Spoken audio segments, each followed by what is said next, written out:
Un cordiale saluto a tutti gli amici di Directa Sport, benvenuti al comunale di Coghinas. Questa è Coghinas Ozierese, quello che è tutti gli effetti il crocevia della stagione. Siamo arrivati alla 32esima giornata del campionato di promozione sarda, girone B. Deve anche quest'oggi impegnarsi in un ruolo non proprio suo. Intanto Val, arbitro che facciamo di proseguire. Era interessante questa azione del Coghinas,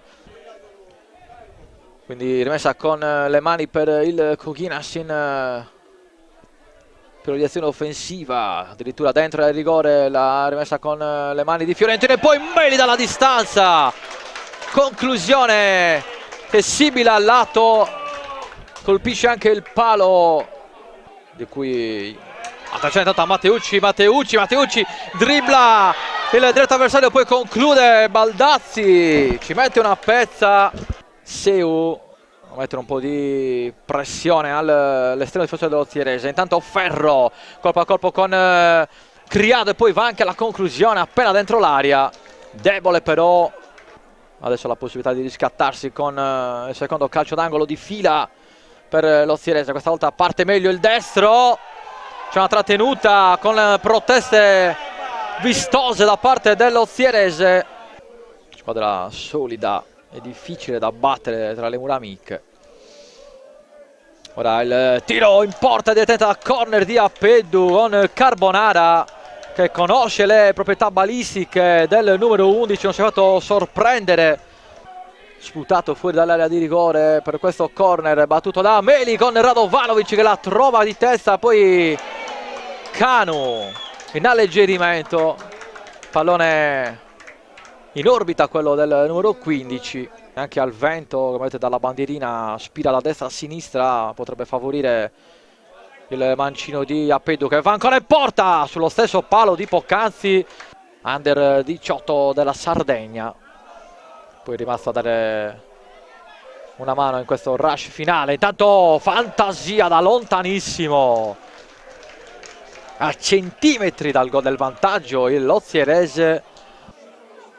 La luce della porta ci va adesso sul secondo palo, dato d'illusione del gol l'Ozierese sul corner di Apeddu, pallone uscito di un niente alla destra di Carbonara.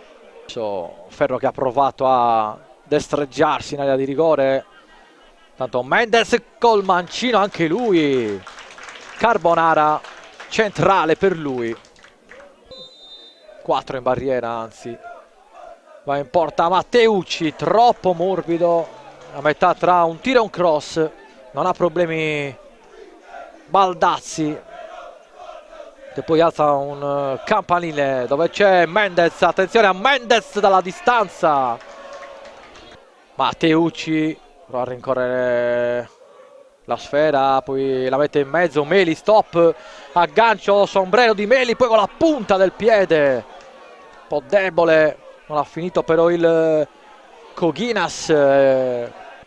Matos, uno dei pochi palloni messi in mezzo del numero 3, stava per arrivare Molinu e poi Mendes, chiedevano il tocco con la mano, però una nuova possibilità di giocarlo ancora sulla sinistra. Matos, Antonio Fantasia, Criado ci mette una pezza e poi Meli col tunnel sul Mendes, proprio sul fischio finale del direttore di gara. Dopo 5 minuti si conclude il match. Coghinas Ozierese termina con il risultato di 0-0